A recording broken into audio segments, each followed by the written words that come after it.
if you think you're going to be a lot happier if you've got 2x instead of x, you're probably making a mistake. I mean, you ought to find something you like that works with that, and you'll get in trouble if you think that making 10x or 20x is the answer to everything in life, because then you will do things like borrow money when you shouldn't, or maybe cut corners on things that your employer wants you to cut corners on. Or it just doesn't make any sense. You won't like it when you look back on it. 3 things in hiring people: look for integrity, intelligence, and energy. And he said if the person didn't have the first 2, that the latter 2 would kill them, because if they don't have integrity, you want them dumb and lazy. You don't want them smart and energetic. When I get to the courts, and, I have my bag and I'm wearing my hat and my hoodie. This is my office. Like, that's my workplace. And I'm laser focused. And I've had that. I mean, I think it's that mentality that whatever, I just have that tunnel vision, and that's how I go. And when I leave the courts, I got friends, family, jokes, fun. Like, when I get to my office, I close the door, and that's me. That's you. Yeah. When I started Microsoft, I didn't think of it as all that risky. I mean, I was so excited about what we were doing. It's true I could have gone bankrupt, but I had a set of skills that were highly employable, and in fact, my parents were still willing to let me go back to Harvard and finish my education if I wanted to. You've always got a job with me, Bill. And the thing that was scary to me wasn't quitting and starting the company. It was when I started hiring my friends and they expected to be paid. And then we had customers who went bankrupt, customers that I'd counted on to come through. And so then I got this incredibly conservative approach that I wanted to have enough money in the bank to pay a year's worth of payroll, even if we didn't get any payments coming in. And I'm almost true to that the whole time. We have about 10 billion now, which is pretty much enough for the next year. Anyway, if you're going to start a company, it takes so much energy that it better overcome your feeling of risk. I don't think that you necessarily, if you're going to start a company, should do it at the start of your career. I think there's a lot to be said for working for a company, learning how they do things. If you're young, it's hard to go lease premises. They made that hard for me. You couldn't rent a car when you were under 25 at the time, so I was always taking taxis to go see customers. The people would, people say, well, we're going to go have a discussion in the bar. Well, I couldn't go to the bar.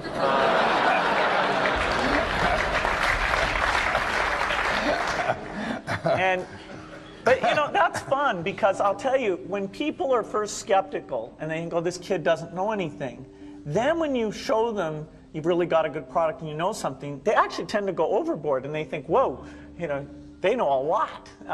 Let's really do an incredible amount with these people. So our youth, at least in this country, was a huge asset for us once we reached a certain threshold. It is hard.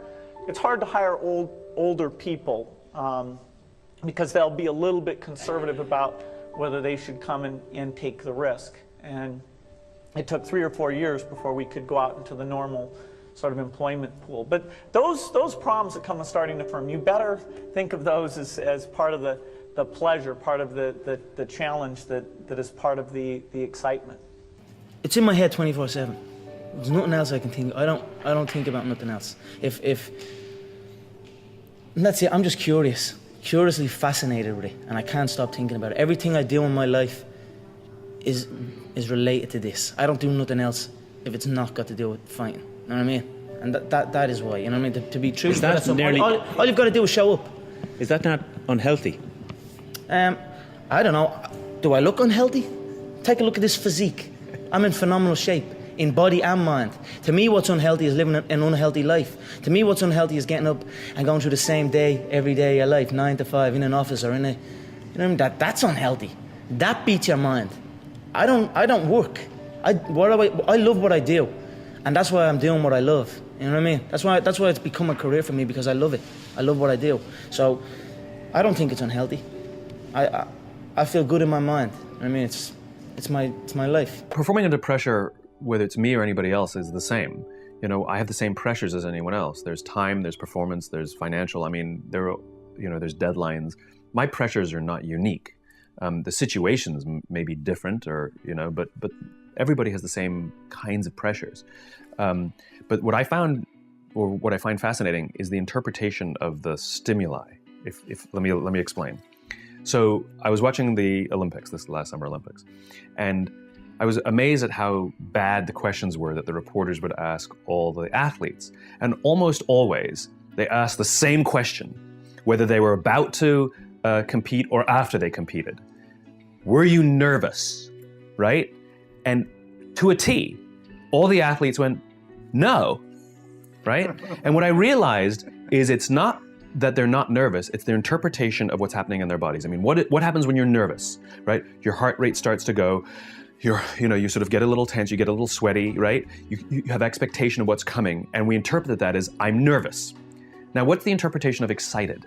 Your heart rate starts to go, you're anticipating what's coming, right? You get a little sort of like tense. It's all the same thing. It's the same stimuli, except these athletes, these Olympic quality athletes, have learned to interpret the stimuli that the rest of us would say is nervous as excited. They all say the same thing. No, I'm not nervous. I'm excited. And so I've actually practiced it just to tell myself when I start to get nervous that this is excitement. Yeah. And so I used to speak in front of a large audience, and somebody would say, how do you feel? I used to say, a little nervous. Now when somebody says, how do you feel? I'm like, really excited, actually.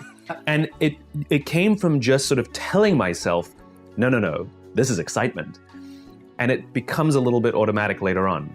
But it's kind of a remarkable thing to deal with pressure by interpreting what your body is experiencing as excitement rather than nerves. And it's really kind of effective. It makes you want to rush forwards rather than pull back, and yet it's the same experience. Find your passion. You find your passion. I was very, very lucky to find it, when I was 7 or 8 years old, and fortunately, my children have found their passion. One son loves farming like nothing else. One son loves music like everything else, and all three of them love philanthropy and what they get to do. You're lucky in life when you find it, and you can't guarantee you're going to find it in your first job out. But I always tell college students that come out, I say, take the job that you would take if you were independently wealthy. You're going to do well at it. Of the first ballet recitals that I danced in pointe shoes, and I was so nervous because it was the first time that I was going to get on stage. Everyone that I loved and care about was going to be in that audience. And I didn't want to let them down. I didn't want to let myself down. How I sort of learned to cope with that is just really to take that anxiety, that sort of adrenaline, and actually pour it into something productive, meaning like, what can you do to best prepare for that moment? So when it came to the point where it was showtime, it was time to get out on that stage, I knew that I did everything I possibly could to get out there and feel amazing and just perform. And I think something clicked in me. However, it doesn't always go right. There was a time, I remember I walked in a Fendi runway show, and I, made a little slip and kind of slipped off the runway. But all you can do is do your best. Even when you make mistakes, sometimes those can be the most important experiences to learn from. So I would say the mindset that you have to have, you definitely have to be a little crazy.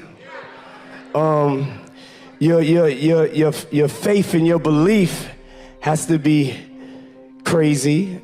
You have to see what's not there and manifest it to be in there. But the mindset is that I was a dreamer. I started this whole thing as a dream.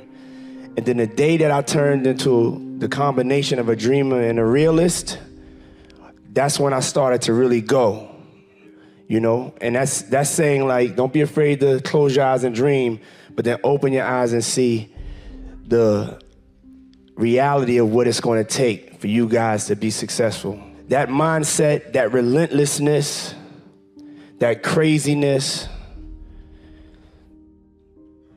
and really facing reality of what it's going to take to achieve your dream is something that I think we all have to have if we really, really, really trying to get it, not trying to play around. For like an entrepreneur, forget a salesperson, how about just an entrepreneur who's looking to start a business?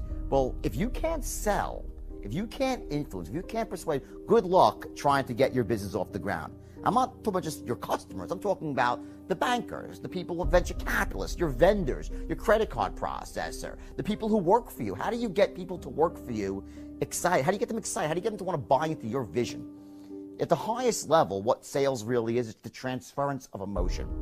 And the emotion you're transferring is this emotion of certainty.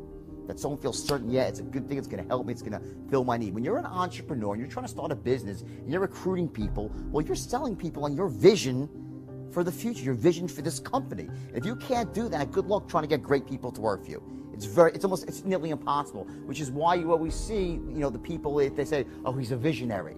Well, that's true, but typically not only are they visionaries, they also possess the ability to sell the vision to other people, to inspire them, to motivate them. So selling is not just like, people think of selling, oh, well, I'm not a salesman, I don't need to. Well, yes, you do. You need to learn how to influence. How about trying to get your kids to make their bed or do their homework or believe in the value of education?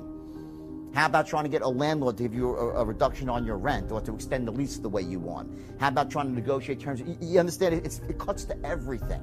So I always look at this, say, when I say I cracked the code on influence, what I really did essentially was I was, by working backwards almost, by saying I'm going to start at the end and go to the beginning, say what has to happen before someone says yes. I was able to take that and put it into this system that took the no-name, talentless guys and turned them into millionaires. What do you think the minimum amount of money you want to make for your life? Like, what would be the minimum amount of money that you make every year that allowed you to live and do that content media site? What do you think? Maybe 40,000, 50,000 pounds, maybe. Great. So you're like, what is amazing about that, if that's where you're at, well then at this young of an age, and that's where you're at, and the fact that you're even here and it's just unbelievable amounts of content in written, audio, and visual form on Instagram, Snapchat, Facebook, Twitter, and YouTube, and podcast. And I will tell you, I would be flabbergasted in 3, 4, 5, 6 years, unless you suck, which you may. But if you don't suck, and you have that little of a financial need, right, which is remarkable, which is the biggest thing. Somebody here, I don't know if they're here, said, you made me realize I didn't need Rolexes and things of that nature, right? Like, the biggest reason so many of you will fail is your number for success is far greater than his. You think you need $1 million, which will then mean that you're gonna do a lot of things when you don't get $1 million very quickly that won't ever get you $1 million. So if you think what I just said is cool, which is bleed for 6 years in a row, you'll probably get sponsorship or sales of product to 40,000 a year. To me, that's what I did. I knew what I wanted. I was willing to give up my 20s for it. Gave them up. Gave them up. Somebody said it's difficult not to document right now. I'm like, but I didn't, right? They're like, what? Should I build my business or should I document? I'm like, both. He's like, well, I got to pick one. I'm like, build your business. Like, so if your ambitions are that humble, which they are, that's incredible. That excites me. Because by the way, here's the funny part. That's who I was too. I just needed 100,000 a year. Just, that seemed rich to me, right? Like, I was like, cool, I'll be okay. Like I'll have a house, it's not, I just needed to play, I needed the game. And too many of you in here want the stuff, not the game. When you fall in love with the game, everything's different because you've already won. That's real. It sounds cliche, but it's real. There's this governor on our lives, and it is a governor, and it's your identity. It's this internal, it's what you think you're worth. It's what you think you deserve. And the problem for good people, see, we all know someone right now in our life, or we have, who's not ethical, who's not a good person, who's winning, and you're like, I can't believe they're getting it, right? Why can't I? I'm a good person. I treat people well. I'm honest. Here's the reason why. By the way, the unethical person, eventually, karma, you reap what you sow, comes home to roost. But if you're a good person, this is so important people understand this, because it took me a long time. A good person in any endeavor will only take from it what they think they deserve, what they think they're worth. In other words, if there was a pizza here, You're a good person. You don't take all 12 pieces. Right. A good person thinks there should be an equitable distribution. I'm a little bigger, so I might take 7 or 8. You know, and I would arm wrestle you for it. You would beat me. I don't know about that. You're a moose. But long story short, what is that a good person will not take more from the table of life than they think they're worth or they think they deserve. And so you have this governor on your identity. So what happens is it's like a thermostat. Our lives get going. We start doing really well. If we're a 75 degreer and our life gets to 85 and 90 degrees, unconsciously we don't know we're doing it. We start to cool life back down to get it back to where we're comfortable. The reverse is also true. When things start to go really bad and you're broke and you're struggling, you find a way to heat your life back up to what you think you're worth and you deserve. So the way we alter our life is, sure, we got to alter our behavior and our relationships and our circumstances, but the only way it's permanent is that we alter that governor, that thermostat, and we start to believe we're worth 85 degrees of life, 95 degrees of life, 110 degrees of life. And there's ways we can alter that. How do we alter it? A couple different ways.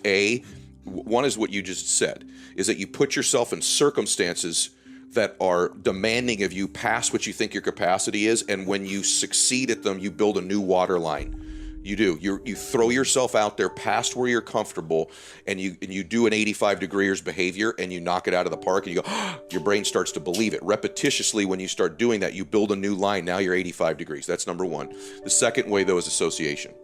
If you're around people, and whatever that endeavor is, if it's a sport you're in, or if it's a business, or your faith, or your peace, if you begin to associate with people who live in that space at a higher temperature than you, through association you get heated up. Yeah. And so if you're an athlete, for example, you're a 70-degree athlete, and you start training all the time with 85 and 90 degrees, your identity through osmosis goes up. If you're a person who's trying to improve their faith in their life or their personal peace about them, you all know this, you've seen it, when you start to hang around people that are a little bit more peaceful than you or meditate a little bit more, through that association, over time, the thermostat changes in that area. And so it's both behaving in a certain way, and then your associations usually change. I believe that. In the 18th century, there was something that spread across Europe and eventually made its way to America called puerperal fever, also known as the Black Death of childbed. Basically what was happening is women were giving birth and they would die within 48 hours after giving birth. This Black Death of childbirth was the ravage of Europe, and it got worse and worse and worse over the course of over a century. In some hospitals, it was as high as 70% of women who gave birth who would die as a result of giving birth. But this was the Renaissance.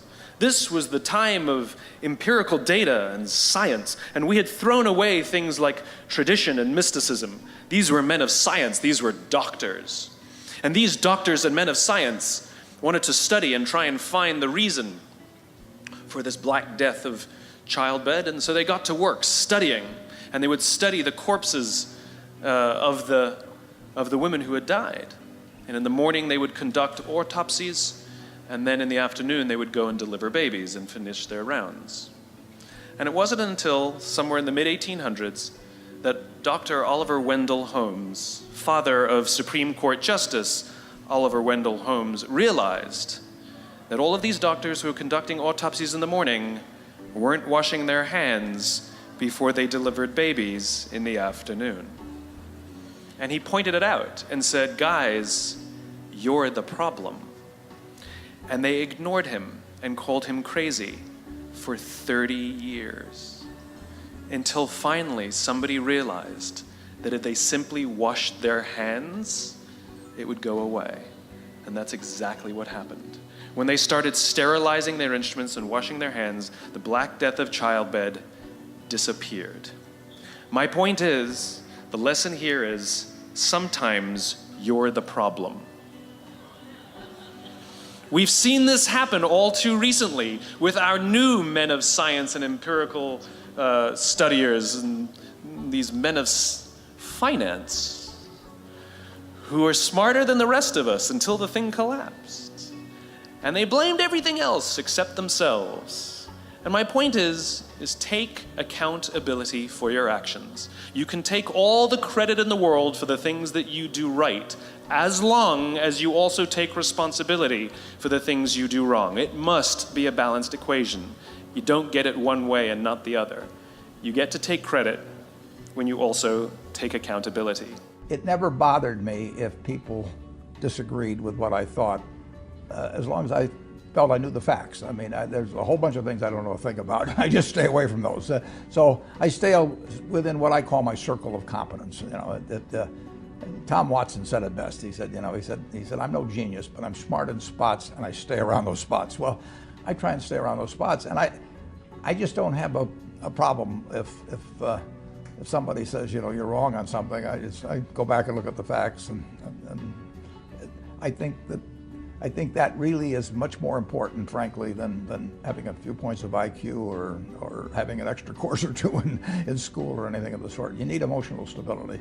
Dreams without goals are just dreams, and they ultimately fuel disappointment. Goals on the road to achievement cannot be achieved without discipline and consistency. Nobody works harder than me inside the octagon, outside the octagon. I am a workhorse, so I'm going to enjoy the benefits of this life. I'm going to get myself a big mansion in Las Vegas. I'm going to get the soft top cars. I'm going to bring my whole team out. I'm going to spoil them and give them this life. Big steaks that size, we're eating every single night each. We're eating good, we're living good. It's human nature. Some people will sit and take positivity from that. They will look at that and take inspiration and inspire. It will inspire them to go and push for that. Others will shell up and critique it and be negative towards it. But one thing is for sure, those people will stay where they are. The people who take inspiration from it will rise up and also one day experience that life. So this is human nature. Some go one way, some go the other way. But I am enjoying my money, my hard-earned money that I have dedicated my life to. Most people don't have a compelling vision for their own future. They don't. They move through life setting goals.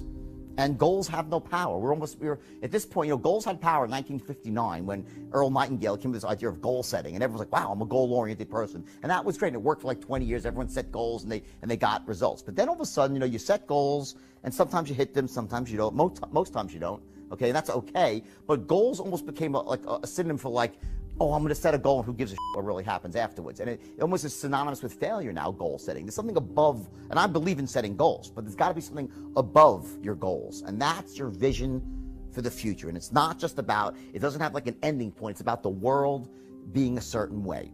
And that's inspiring to you. When you truly have a vision for your future that inspires you, you're going to jump up out of bed in the morning and feel great about going at life versus being miserable and going to a job you hate or living a life that doesn't empower you and just, every day moving through just almost like an automaton, not really, having the zest and the greatness of life. And I'm guilty. I've been there myself when I felt like I didn't really have a compelling vision for my own future and I felt like I was wallowing. But at least I'm conscious of that. Once you become conscious of that, you can consciously create a vision for your future. It doesn't happen in 1 minute or an hour. You write it down, you work on it when you finally hit on it, how you know you got it? When you read it back to yourself, your vision statement, and it moves you and you feel inspired. Okay? And so few people have that, and what happens is every human being is thirsty for a vision. Everyone is. And so few people have one. So what do? They gravitate towards someone who has a vision for the future because they want to be a part of a vision. Part of being a great entrepreneur is having that vision, being able to create the vision, and then sell that vision to other people, to get them to want to be inspired, to buy into it, to put in their time, their hard work, their elbow grease, to help you achieve your vision. If you're a smart entrepreneur, then you spread the wealth around, and it's a win-win for everybody. Because it's fun, you're willing to work your face off. Right.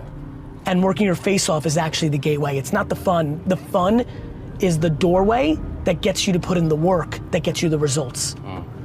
Because D-Rock loves filming, like the 24/7 nature of what he does is what so many kids wanna film and do this, but they don't wanna, it's not fun enough for them. You have to love it. So, the cost of entry now is, understand? You have to love, like for me, building brands, whether it's my own brand, brands for other people, other things, the wine, it's so the only thing I give a shit about that I'm willing to put in the 19 that it takes. Right. Because the problem is now with the internet, like we were just saying, being the middleman, and everybody can play, there's some kid in Kansas City who's gonna put in the 19. 100%. Right.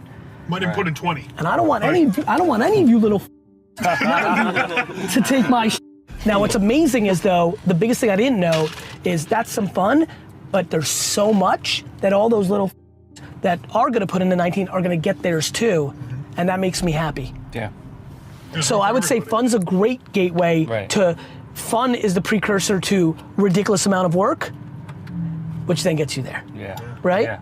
I'm in meetings a lot. My calendar gets very full with those, and then at night, after the kids have gone to bed, I'm on email a great deal. I get messages during the day. That's my chance to give long responses. And then over the weekend, I send a lot of mail as well. I take 2 weeks a year to just go off and read and think, where I'm not interrupted by work or anything else. I'm just solidly trying to think about the future, and people get to send me things to read as part of that so-called Think Week. So it's a nice mix of things. About 25% of the time then I'm out traveling around, meeting with customers, Europe, Asia, and that sort of helps me think, okay, do we have the right priorities? What are people responding well to, and what would they like to see us do better? Don't expect anything. Like expect the worst, and you know, if you obviously still want to do this, then go ahead and do it. And you know, I really did expect the worst. I was like, you know what? If nobody cares, if you know, my first album flops, if all my songs flop, I don't care. I'm still gonna do this because I want to do this for me.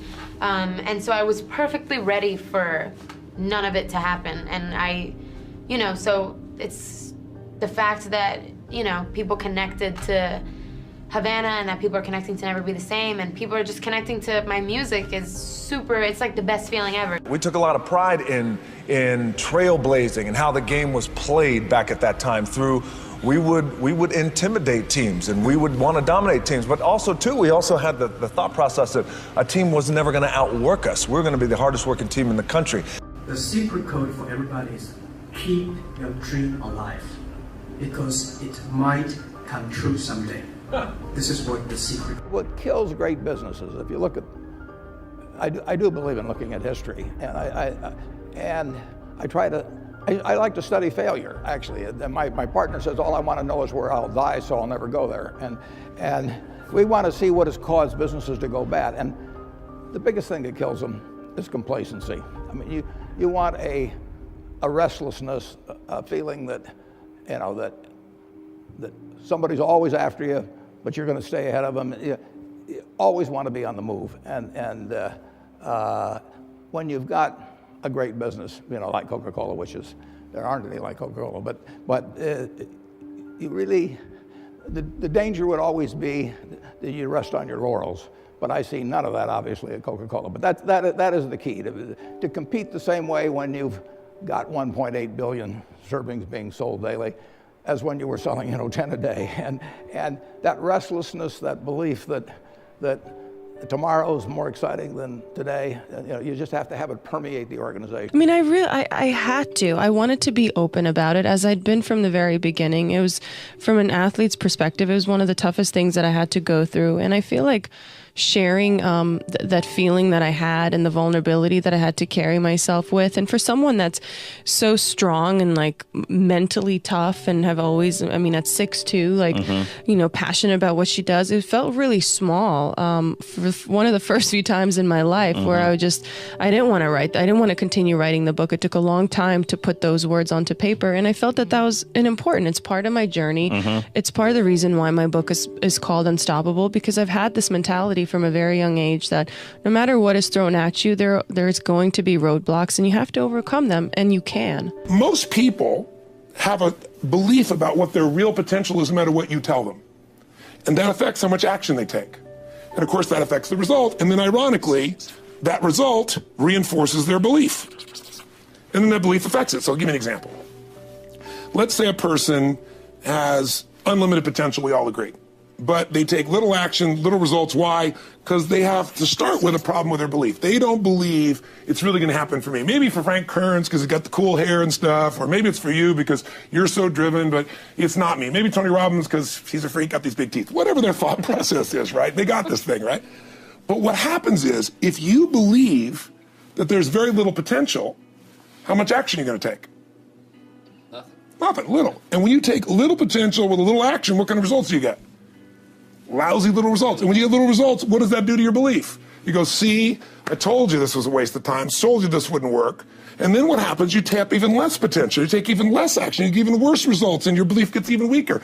And this sucker feeds on itself until you are in the downward spiral. It's poisonous. It's poisonous and it's self-fulfilling.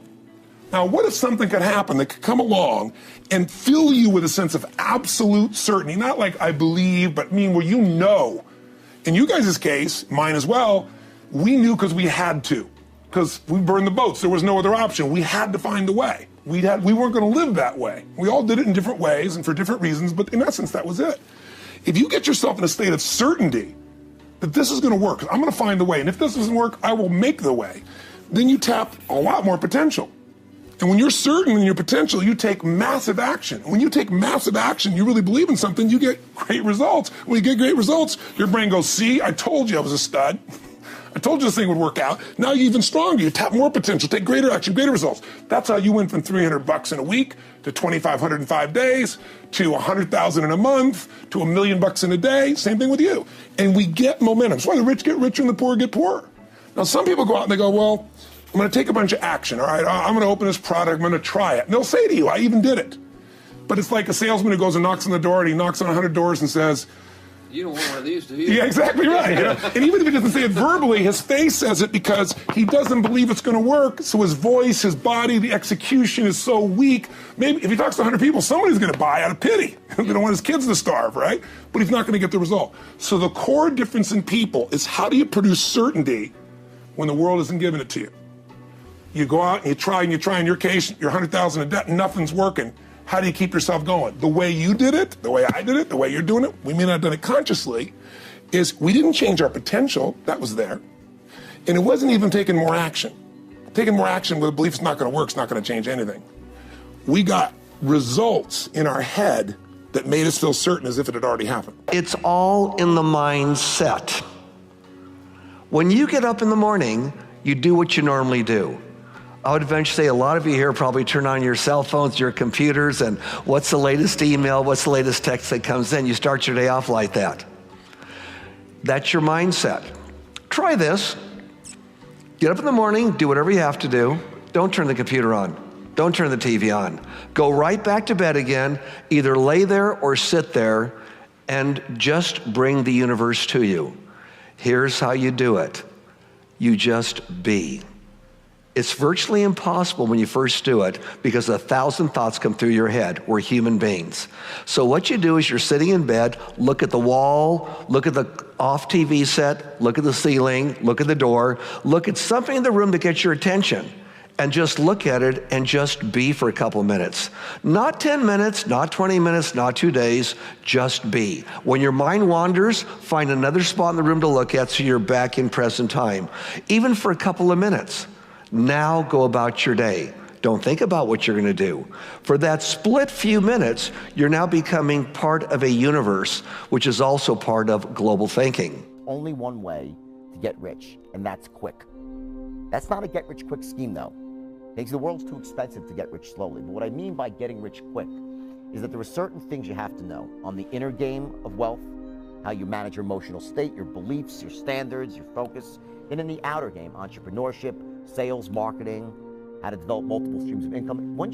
It takes time. That's where the hard work, because a lot of hard work goes into getting this lined up and that lined up. But once you have it all lined up and you've done the work, then you can make money very, very quickly. So it's not a scheme, but you got to get rich quick and you have to put the work in. I say, if you don't want to work hard, good luck. I mean, I don't know any rich people that don't work really, really hard. That's the bottom line. So hard work and knowing stuff, skills. There's no quick fix, easy no, fix. It's not, again, when you get rich, it happens quickly, but there's a lot of work that goes up to that point before the money starts pouring in. That's the distinction that I think a lot of people who are not wealthy, they don't get that. They think that you accumulate money a little bit at a time. It doesn't work that way. You work, don't get the result, and bam, one last piece of the puzzle clicks in, whether it's not knowing how to close, and it all happens quickly. I think that what I took from the film, to me, that was interesting, because again, it's my life and it's been 35 years of just living, is it's kind of really sucked at times and how hard it's been. I know it's been hard, of course, but to be good at anything is hard. I mean, I'm sure everybody in this room and anybody watching thinks like my life's been hard too. It's true. And if somebody were to put a documentary together about your life, it would probably be similar, and that life is hard. It's what you do with it. Fascinates me about human beings, and it fascinates me about myself, is that we have such a high tolerance for suckiness. Isn't it crazy? As long as the suckiness is a routine. But the second you get thrown out of your routine, or the second that, whether it's because you lose a job or somebody moves or somebody dies or somebody breaks up with you or you break, like all of a sudden that awakens the courage in you to make a change. Because you know, either you have no choice or now you got a problem to solve. Yeah.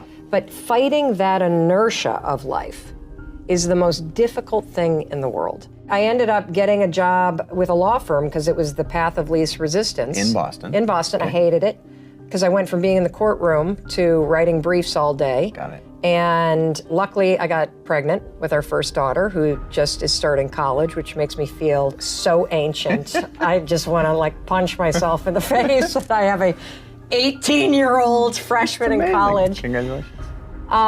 Thank you. But I got pregnant with her, and when she was born, I had horrific postpartum depression. Wow. I mean, the really scary kind, where you can't be alone with the baby.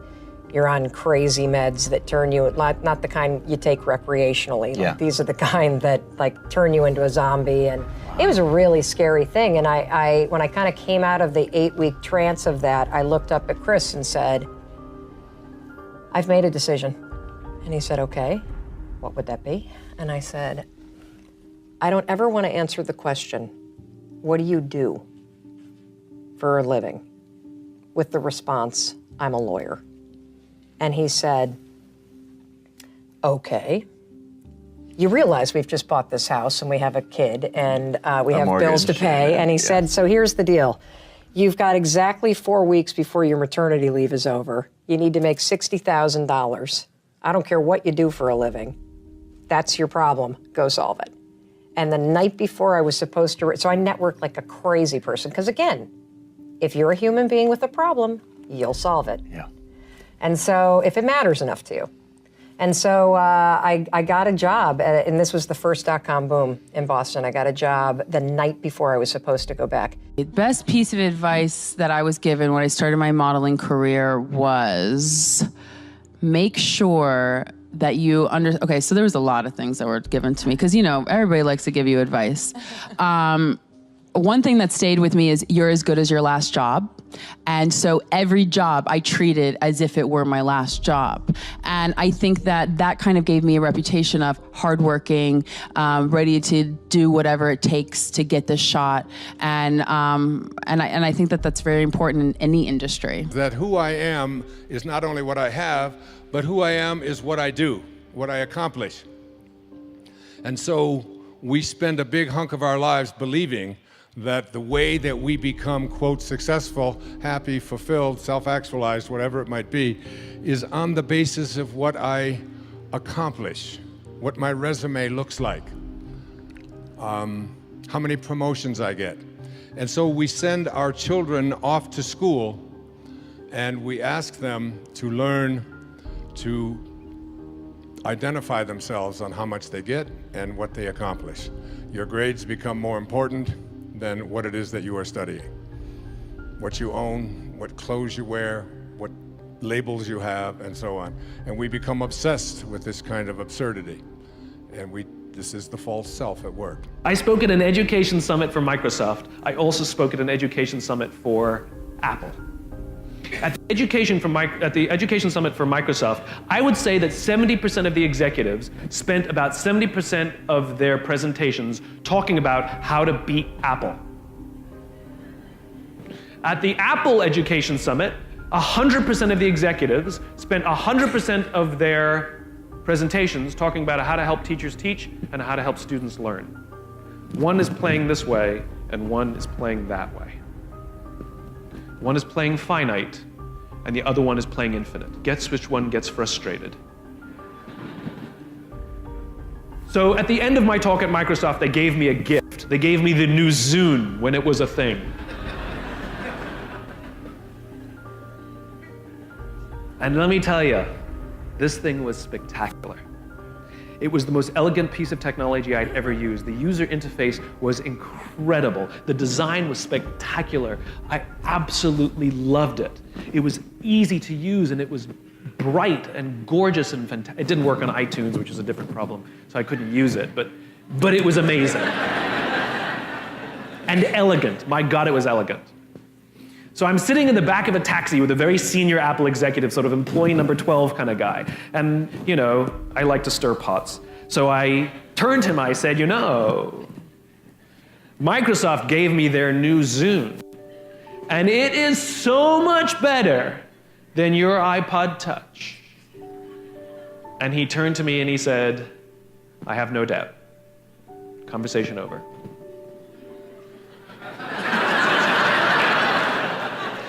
Because the infinite player understands sometimes you're ahead and sometimes you're behind. Sometimes your product is better and sometimes it's worse. The goal isn't to be the best every day. The goal isn't to outdo your competition every day. That's a finite construction. If I had said to Microsoft, I've got the new iPod Touch and it's so much better than your Zune, they would have said, can we see it? What does it do? React, react, react, react. Finite players play to beat the people around them. Infinite players play to be better than themselves. To wake up every single day and say, how can we make our company a better version of itself today than it was yesterday? How can we create a product this week that's better than the product we created last week? We also have to play the infinite game. It's not about being ranked number one. It's not about having more followers on Twitter than your friends. It's not about outdoing anyone. It's about how to outdo yourself. It's not about selling more books or getting more TED views than somebody else. It's about how to make sure that the work that you're producing is better than the work you produced before. You are your competition. And that is what ensures you stay in the game the longest. And that is what ensures you find joy. Because the joy comes not from comparison, but from advancement. The reason that most people are not successful or not wealthy is not because they set their goals too high and miss them. It's because they set them too low and hit them. Get that? It's not because you set your goals too high and miss. You set your goals too low and you hit them. And you get caught up in the average daily struggle of averagism and mediocrity. That's what kills people. Everybody raise your hand for a second, please. Raise your hand. Now raise it as high as you can. I'm going to crouch so I can see, okay? Now just raise it a bit higher, everyone. Higher? Why the hell did that happen? I say raise it as high as you can, and everyone says, okay, then a little bit higher. Okay, well, if you really mean it, right? You get it? It's that extra inch. That's where you want to set your goal. Not pie in the sky and out of control like it's never going to happen, because that's a load of crap too. People that set those sort of goals, they abandon those goals, and we'll get to that later. But the idea here is you want to set the goals just above your comfort zone. So now think about it for a second. Think about your goals right now. How do you set them? Are you setting them very low and hitting them? If that's the case, then give yourself a 10. Are you setting goals that don't inspire you? Some people set goals that might be high, but they're crappy goals. They're not the sort of goals that make you jump out of bed in the morning, make you want to go to work for yourself, to secure the future, not just for you, but for your family. So you don't have to compromise or acquiesce to anybody unless you love them, unless you want to. That's freedom. You know, money's just a mechanism to get there.